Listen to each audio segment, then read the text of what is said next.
They see my disability, I see my ability.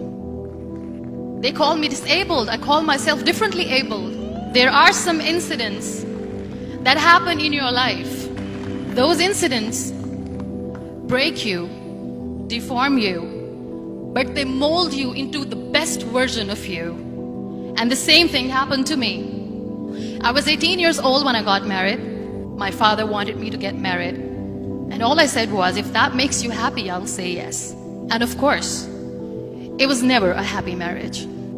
Just about after 2 years of getting married, I met a car accident. Somehow my husband fell asleep and the car fell in the ditch. He managed to jump out, saved himself. I'm happy for him. But I stayed inside the car and I sustained a lot of injuries. The list is a bit long, don't get scared. The wrist was fractured. Shoulder bone and collarbone were fractured. My whole rib cage got fractured. And because of the rib cage injury, lungs and liver were badly injured. I couldn't breathe. I lost urinary bowel control. That's why I have to wear the bag wherever I go. 3 vertebrae of my backbone were completely crushed. And I got paralyzed for the rest of my life. I finally ended up in a hospital where I stayed for 2.5 months. I underwent multiple surgeries. One day, doctor came to me and he said, well, I heard that you wanted to be an artist, but you ended up being a housewife. I have a bad news for you. You won't be able to paint again because your wrist and your arm are so deformed, you won't be able to hold a pen again. Next day, doctor came to me and said, your spine injury is so bad, you won't be able to walk again. Because of your spine injury and the fixation that you have in your back, you won't be able to give birth to a child again. That day, I was devastated. I asked my mother, why me? And that is where I started to question my existence. Why am I even alive? And that is where I realized that the words have the power to heal the soul. My mother said to me, this too shall pass. God has a greater plan for you. I don't know what it is, but He surely has. And in all that distress and grief, somehow or the other, those words were so magical that they kept me going. One day I asked my brothers, I know I have a deformed hand, but I'm tired of looking at these white walls in the hospital and wearing these white scrubs. I'm getting tired of this. I want to add more colors to my life. I want to do something. Bring me some colors, bring me some small canvas. I want to paint. So the very first painting I made was on my deathbed, where I painted for the very first time. It was not just an art piece or just my passion. It was my therapy.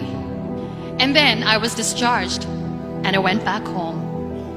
And I went back home and I realized that I have developed a lot of pressure ulcers on my back and on my hip bone. I was unable to sit.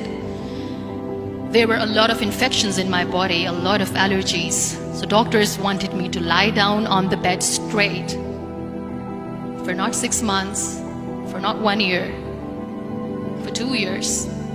I was bedridden, confined in that one room, looking outside the window, listening to the birds chirping, and thinking maybe there will be a time when we'll be going out with the family and enjoying the nature. That was the time where I realized how lucky people are.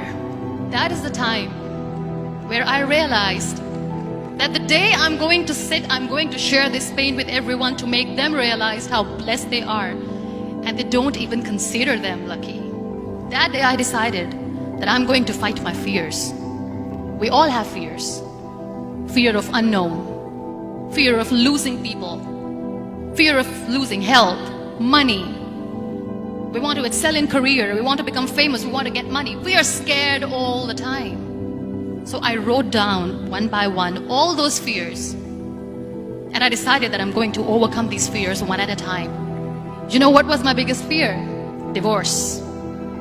I was trying to cling on to this person who didn't want me anymore, but I said no. I have to make it work.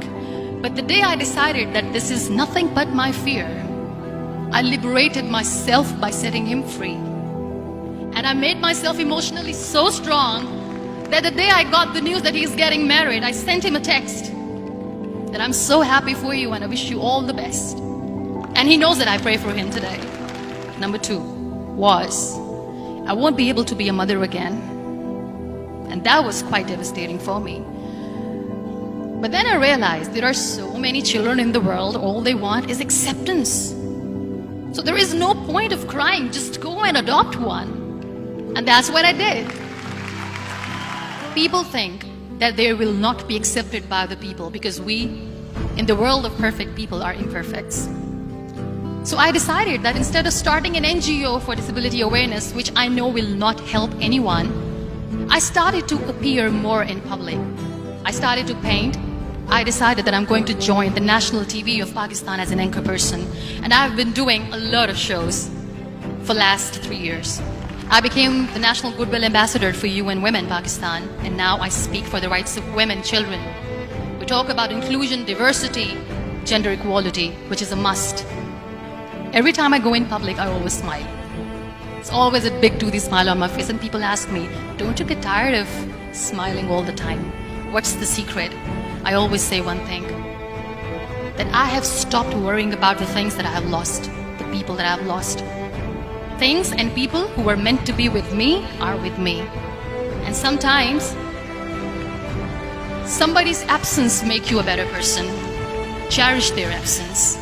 It's always a blessing in disguise. Live your life fully. Accept yourself the way you are. Be kind to yourself. Be kind to yourself. I'll repeat, be kind to yourself, and only then you can be kind to others.